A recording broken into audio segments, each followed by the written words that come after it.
करे सो प्राण दे, जो करे सो प्राण ले, वही तो है विश्व की पुकार है ये भारत। घर और देश संभालने वाले आज सड़क पर ढल गए। उड़ान भरने वाले सपने जमीन पर ही सीमित रह गए। माँ बाप के अरमान बस अरमान बनकर रह गए। 8 सितंबर 2025 ब्लैक डे नेपाल। तर यो खुन जुन लतपत खुन छ त्यो मेरो भाइको खुन सब्जी मेरो खुन हो, यो मेरो खुन बगिरहेको छ, सारा नेपालीको खुन बगिरहेको छ।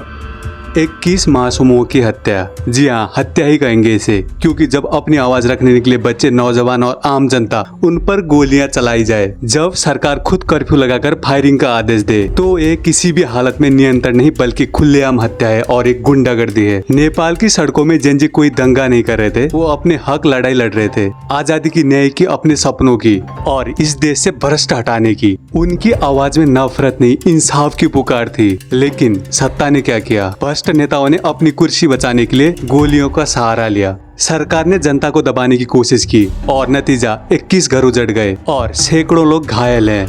नेपाल अम्मा को बचाने के चक्कर में उनके माँ बाप के सपने चिता में जल गए आज, और पूरा देश आज ब्लैक डे मना रहा है। ये सिर्फ मासूमों की हत्या नहीं, ये लोकतंत्र की हत्या है। ये सिर्फ गोलियों की आवाज नहीं गाइज, ये हर नेपाली की आत्मा चीखने की आवाज है। अब सवाल ये है गाइज, क्या इन मासूमों की कुर्बानी बेकार जाएगी या फिर ये आंसू एक नई सुबह की शुरुआत लेके आएंगे? नेपाल की धरती आज युवाओं के रगत से लथपथ है। अब ये सिर्फ नेपाल की तरह सा ही नहीं, अब पूरी दुनिया इसकी गूंज सुन रही है। यही नहीं गाइज, भारत और नेपाल दोनों देश के कई रियलिटी शो स्टार, नामचीन हस्तियों ने भी सोशल मीडिया पर अपना दर्द साझा किया है। किसी ने कहा मासूमी की जान लेना सरकार की मजबूरी नहीं, उसकी नाकामी है। तो किसी ने लिखा है ये सिर्फ जान नहीं गई, सपनों को कुचल दिया गया है। आज नेपाल में हालत इतनी गंभीर हो चुकी है गाइज, सन्नाटा भी सवाल पूछ रहा है, क्या मासूमों का खून बहाकर कोई सत्ता बची रह सकती है? क्या जनता की आवाज को गोलियों से हमेशा के लिए दबाया जा सकता है?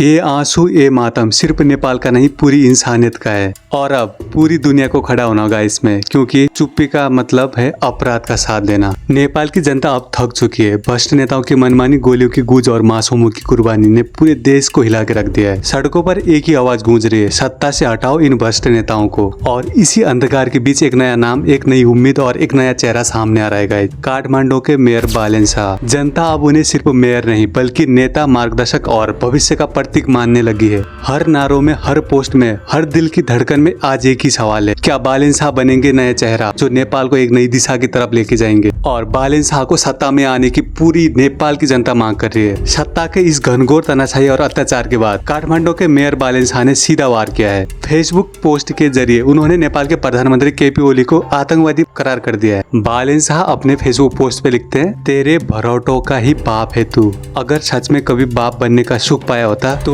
बेटे बेटी का मौत का दर्द समझ पाता। इतना भयानक आतंकवाद इस दुनिया ने कभी नहीं देखा, बालेन शाह का ये कहना है।